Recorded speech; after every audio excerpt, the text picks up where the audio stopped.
Good morning student. आज मैं class 7 और 8 के लिए हिंदी व्याकरण में वर्ण विचार लेकर आई हूँ। ध्यान से इसे सुनोगे, इसे बता रही हूँ, पढ़ा रही हूँ। ऐसे आप लोग पहले से भी पढ़ोगे, लेकिन फिर हम लोग रिपीट करते हैं क्योंकि भाषा के बाद वर्ण का आता है। वर्ण आता है, सेकंड चैप्टर है, ठीक है। और जो मैं पढ़ा रही हूँ उसका सारे क्वेश्चन आंसर भी करते जाना फिर, और इसे ध्यान से भी सुनते जाना, ठीक है। क्या वर्ण भाषा की सबसे छोटी इकाई है। वर्ण क्या है? भाषा की सबसे छोटी इकाई है। वर्णों के मेल से अनेक शब्द बनते हैं। वर्णों के मेल से ही अनेक शब्द बनते हैं। वर्ण और वर्णमाला। वर्णमाला क्या है? वर्णों के सार्थक समूह, वर्णों के क्रमबद्ध समूह को वर्णमाला कहते हैं और वर्ण के सार्थक समूह को शब्द कहते हैं, ठीक है। भाषा में उपयुक्त ध्वनि की सबसे छोटी इकाई को वर्ण कहते हैं और वर्णों के समूह को, सार्थक समूह को वर्णमाला कहते हैं। वर्ण के भेद। वर्ण के कितने भेद हैं? वर्ण के 2 भेद हैं, स्वर्ण वर्ण, व्यंजन वर्ण और आयोग वर्ण है। तो स्वर्ण वर्ण पहले हम लोग पढ़ते हैं, ठीक है। स्वर्ण वर्ण जिन वर्णों का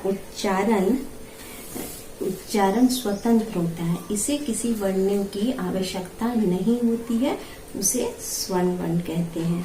स्वर्ण वर्णों की संख्या कितनी है? स्वर्ण वर्णों की संख्या 11 है, ठीक है। स्वर्ण वर्णों की संख्या कितनी है? 11 है। ऐसे हिंदी में उच्चारण के स्तर 10 स्वर्ण है और लिखने के स्तर पर 11। उसमें री हम लोग कहीं कहीं अभी देखते होंगे कि जब स्वर्ण वर्ण अ आकार आ लिखा था तो री बहुत जगह नहीं लिखा रहता है, लेकिन उसका हम लोग प्रयोग करते हैं लिखने में। जब हम लोग लिखते हैं वो हमें री का प्रयोग होता है, ठीक है। तो 11 है। स्वरों का वर्गीकरण। स्वर वर्णों को हम लोग कितने भागों में बांटे हैं, वर्गीकृत किए हैं। उच्चारण में लगने वाले समय की दृष्टि से स्वर को 2 प्रमुख भेद हैं। पहला हर्ष और दीर्घ। हर्ष और दीर्घ है स्वर के प्रमुख भेद हैं। हर्ष स्वर जिन स्वरों के उच्चारण में कम समय लगे उन्हें हर्ष स्वर कहते हैं।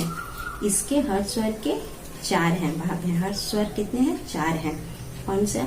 अ, हर्षई, दीर्घ हर्षई, हर्षऊ और री। ये क्या हो गया आपके हर्ष स्वर में। और दीर्घ स्वर जो है, दीर्घ स्वर के भी 4 अक्षर हैं। क्या है? आकरा, दीर्घई, दीर्घऊ, दीर्घऊ, ए। ये क्या हो गया आपके?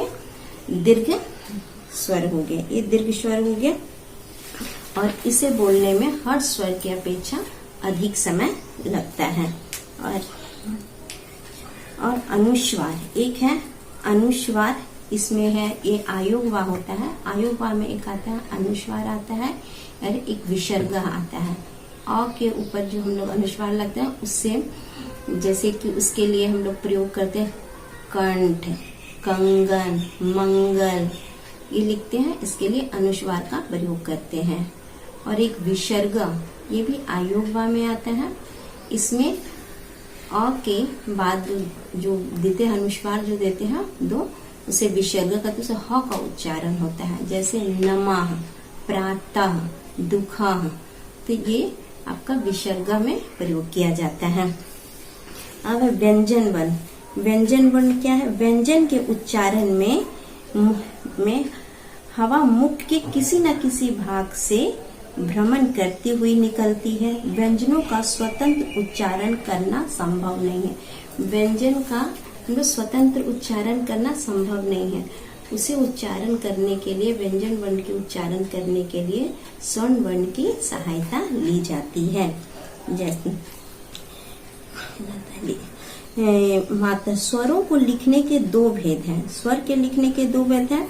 मूल रूप है अ, आ, ई आदि, ई तथा मात्रा रूप है तथा स्वर व्यंजन के साथ लिखे जाते हैं। स्वर जो है वो व्यंजन के साथ मात्रा के रूप में लिखे जाते थे। इसके स्थान पर इसकी मात्रा लगती है। इसके जैसे व्यंजन के साथ जब हम स्वर लिखते हैं तो इसके स्थान पर मात्रा लगती है। विभिन्न स्वरों के लिए निश्चित मात्राएं प्रकाशित की गई है, आधारित किया गया है।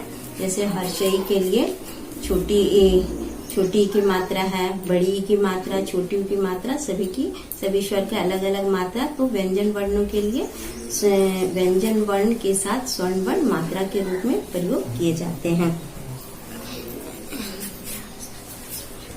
अब व्यंजन वर्ण क्या है? व्यंजन वर्ण को 3 भागों में बांटा गया है। पहला स्पर्श व्यंजन, अंतस्थ व्यंजन और ऊष्म व्यंजन। स्पर्श व्यंजन क्या है? इसका उच्चारण कंठ, तालु, मूर्धा, दांत और उष्ठ से किया जाता है। इसमें क से लेकर क वर्ग, च वर्ग, ट वर्ग, त वर्ग, प वर्ग, ये सभी आते हैं आपके इसमें आते हैं स्पर्श व्यंजन में। स्पर्श व्यंजन की संख्या कितनी है? 25 है। और अंतस्थ व्यंजन है जो जीभ और तालु, दांत और ओंठ के निकट लाने से होता है। ये इसकी संख्या कितनी है? 4 है। य, र, ल और व है। और उष्ण व्यंजन, इसके उच्चारण में वायु घर्षण करती हुई बाहर निकलती है। जैसे तालव्य श, मूर्धन्य श, दंती श, ह, ये क्या हो गया? उष्ण व्यंजन हो गया। ये उष्ण व्यंजन। व्यंजन वर्ण को कितने भागों में बांटा गया है? व्यंजन वर्ण को 3 भागों में बांटा गया है। क्या? स्पर्श व्यंजन है, अंतस्थ व्यंजन है और उष्ण व्यंजन है। ठीक है। स्पर्श व्यंजन है, इसकी संख्या कितनी है? 25 है। क वर्ग, च वर्ग, ट वर्ग, त वर्ग, प वर्ग, यानी पूरे मिलाकर के 25 हो गए हैं। और अंतस्थ व्यंजन इसमें 4 है। य, र, ल, व, यह आपका क्या हो गया? अंतस्थ व्यंजन, उष्ण व्यंजन।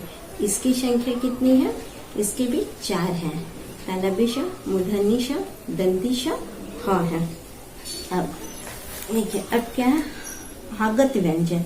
ये आगत व्यंजन भी जैसे कभी लिखते होंगे फकीरा, जहांगीर, तो जो हम लोग लिखते हैं जहाज, जमीन, तो नीचे एक जौ के नीचे या क को नीचे एक नुक्ता, एक बिंदु देखते हो कहीं कहीं दिया हुआ रहता है, उसे हम लोग क्या कहते हैं? नुक्ता। कैसे? आगत व्यंजन में ये सब आते हैं। जैसे ज, फ को आगत व्यंजन कहा जाता है। ये अरबी, फारसी और अंग्रेजी भाषाओं से हिंदी भाषा में आए हुए शब्दों का शुद्ध उच्चारण करने के लिए ज और फ के नीचे बिंदु लगाकर प्रयोग किया जाता है। कभी आप लोग जब किताब पढ़ते हुए तो कभी कभी देखते हो नीचे में ज लिखा रहता है, फ लिखा रहता है, तो उसके नीचे एक बिंदु रहता हो। तो हम लोग इसे वर्ण जब हम लिखते हैं, क ख वर्णमाला वर्ण, तो उसमें कहीं हम नुक्ता देते नहीं है, लेकिन जब हम शब्दों को सही रूप लिखने के लिए नुक्ता दिया जाता है, तो हम लोग आगत वर्ण कहते हैं। ठीक है।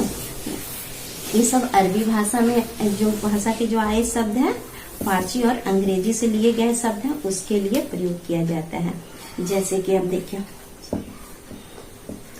जैसे जौ के लिए जौ, ये सांप का फन में नीचे डालेंगे, हम नुक्ता डालेंगे।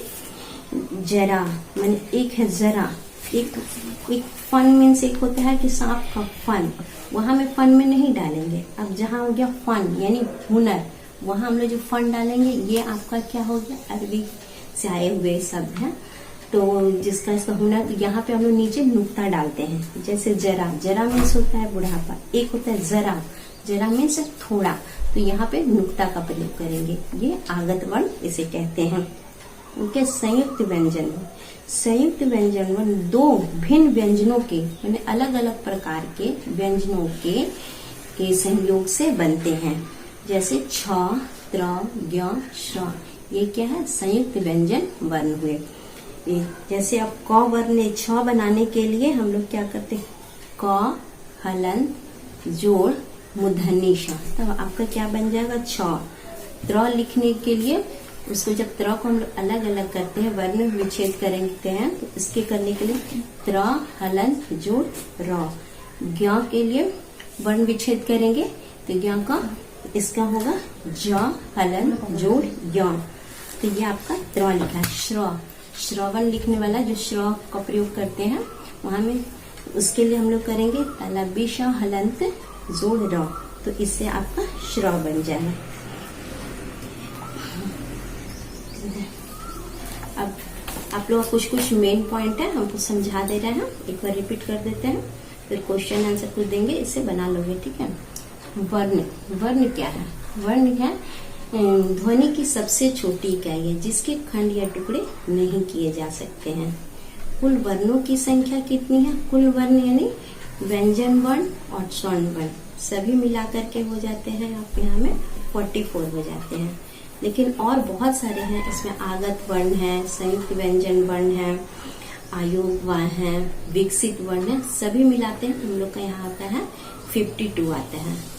ये कभी क्लास में हमसे पूछना, पूरा डिफाइन करके बताएंगे, या कभी कभी हम क्लास में बताए हुए भी हैं। सभी क्लास में, सीनियर क्लास में अधिकतर बताए हैं, 5 क्लास से लेकर के 6-7 तक।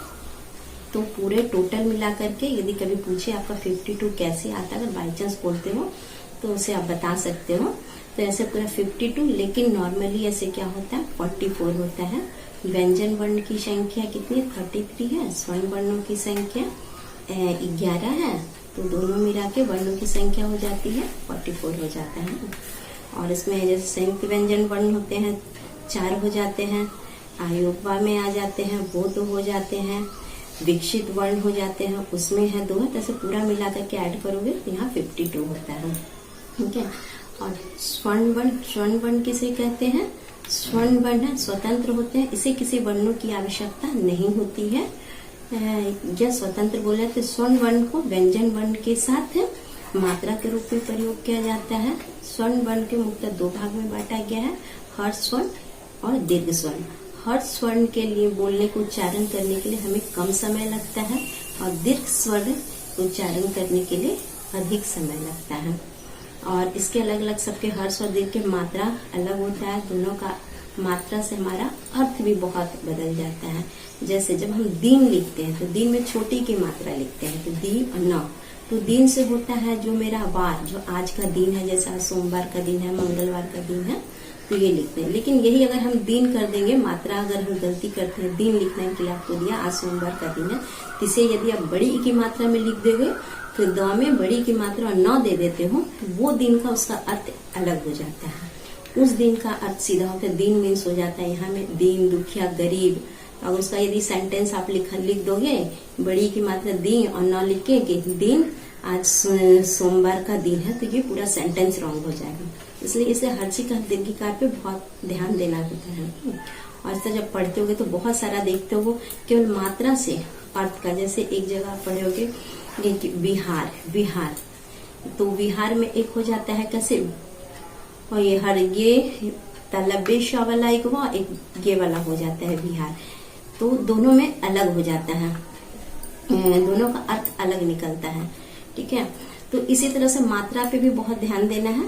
हिंदी में मेन मात्रा का रहता है, उसका अर्थ बहुत चेंज हो जाता है। अगर ये ध्यान नहीं दोगे पूरा सेंटेंस ही गलत हो जाएगा, अर्थ पूरा गलत हो जाएगा। और ये आपका हुआ ये स्वर्ण वर्ण। इस तरह व्यंजन वर्ण, व्यंजन वर्ण को कितने भागों में, व्यंजन वर्ण क्या है?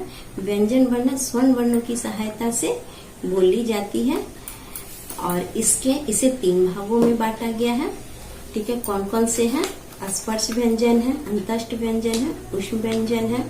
क से लेकर म तक आपका स्पर्श व्यंजन हो गया, अंतस्थ व्यंजन। य से लेकर के व तक अंतस्थ व्यंजन हो गया। तलबेश से लेकर ह तक आपका ऊष्म व्यंजन हो गया। संयुक्त व्यंजन क्या हुआ? संयुक्त व्यंजन 4 है, 6 3 11 है। ये 2 वर्णों के मेल से बनते हैं, अलग अलग 2 व्यंजन वर्णों के मेल से बने हुए हैं। और आगत वर्णन क्या है? ये उर्दू और फारसी के जो शब्द होते हैं उसे लिखने के लिए हम लोग को आगत वर्ण का प्रयोग करता है। वो नीचे में जो एक बिंदु देते हैं उसे नुक्ता कहते हैं, उसका प्रयोग करके लिखा जाता है। ठीक है। और आज का इतना खत्म हो गया। से पूरा 2nd चैप्टर और कुछ क्वेश्चन आंसर देते हैं, इसे आप बना लोगे और फिर मुझे दिखाओगे। ठीक है। Thank you. Have a nice day. Okay, bye.